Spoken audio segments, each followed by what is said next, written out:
শীতের চাদরে মোড়ানো মিষ্টি রোদের আলিঙ্গনে আজ এই পিচঢালা পথ ধরে ছুটে যাব বহুদূরে। আসসালামু আলাইকুম, আমি আসিফ আছি আপনাদের সাথে। এই মুহূর্তে যে বা যারা মোবাইল ফোন সেট হাতে নিয়ে হাজারো ভিডিওর মাঝখান থেকে আমার এই ভিডিও দেখছেন, সবার প্রতি রইল আন্তরিক অভিনন্দন এবং শুভেচ্ছা। আমার সম্মানিত ভিউয়ার্স, শুভাকাঙ্ক্ষী এবং বন্ধুবান্ধব যে বা যারা শুরু থেকে এখন পর্যন্ত আমাকে সাপোর্ট দিয়ে যাচ্ছেন এবং আমার সাথে সংযুক্ত আছেন, নিয়মিত আমার ভিডিওগুলো দেখেন, লাইক কমেন্টস করেন, প্রত্যেকের জন্য আজকের হলো মন ভরা দোয়া, ভালোবাসা। প্রত্যেকেরই জন্য আজকের দিনটা অনেক অনেক ভালো কাটুক।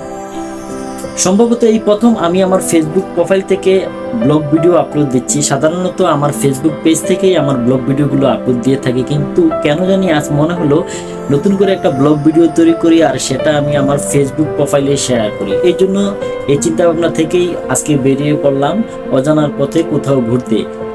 সেটা স্মৃতি হিসাবে রেখে দেওয়ার জন্যই আজকে ভিডিওটা করা, আর সেটা আপলোড দিচ্ছি আমি ফেসবুক প্রোফাইলে। যাই হোক, আজকে মনটা মোটামুটি ভালোই আছে। ছুটছি, যাচ্ছি, কোথায় যাচ্ছি সেটাও জানি না, কত দূর গিয়ে থেমে যাব আবার ব্যাক করব তাও কোনো ঠিক নাই। তো আজকে মনটা মূলত ভালো, আর যখন আমি ঘুরতে বেরোই মনটা আসলে ভালো হয়ে যায়। আর মন ভালো থাকার জন্য ঘোরা হচ্ছে সবচেয়ে বেটার একটা আইডিয়া। আর সাধারণত যারা ঘুরে, বিশেষ করে আমার কথাই বলছি, এই মুহূর্তে আমার কাছে মনে হচ্ছে আমি হচ্ছি আমার লাইফের সবচেয়ে সেরা এবং সুন্দর মুহূর্তটাই পার করছি, এবং এখন আমার কাছে মনে হচ্ছে নিজেই নিজেকে পৃথিবীর সবচেয়ে সেরা এবং সুখী মানুষ। কেনই বা সুখী মানুষ মনে হবে না আপনারাই বলুন? কারণ আমি এখন ঘুরতে বেরিয়েছি। আর সাধারণত যে সমস্ত মানুষ ঘুরতে বের হয় তখন মাথায় কোনো টেনশনই থাকে না, কারণ দুনিয়ার যত চিন্তা ভাবনা আছে সবগুলো ওরা পিছনে রেখেই তারপর ঘোরার জন্য বের হয়।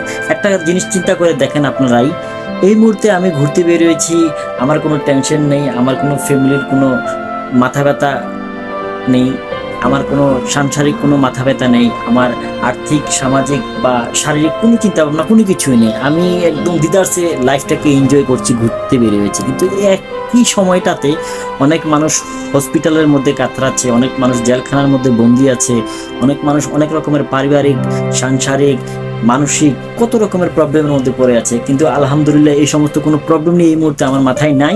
এখন আমি দিদারসে একদম সেই মোড়ে ঘুরছি। তাহলে কেন আমাকে এই মুহূর্তে নিজেকে সুখী মানুষ হিসেবে গণ্য করতে পারি না আপনারাই বলুন? ইট পাথরের কংক্রিটের শহর আর কর্মব্যস্ততাকে পেছনে ফেলে মাঝে মাঝে আপনারাও হুটহাট বেরিয়ে পড়ুন আমার মতো ঘুরতে।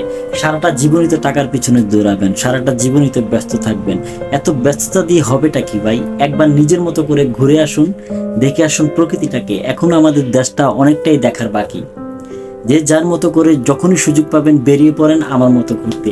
যাই হোক, আজকের মতো বিদায় নিচ্ছি। আজকে আর ভিডিওটা বেশি একটা লম্বা করছি না। সবাই ভালো থাকবেন, আমার জন্য দোয়া করবেন। আপনাদের প্রত্যেকের জন্য রইল দোয়া, ভালোবাসা। আল্লাহ হাফেজ।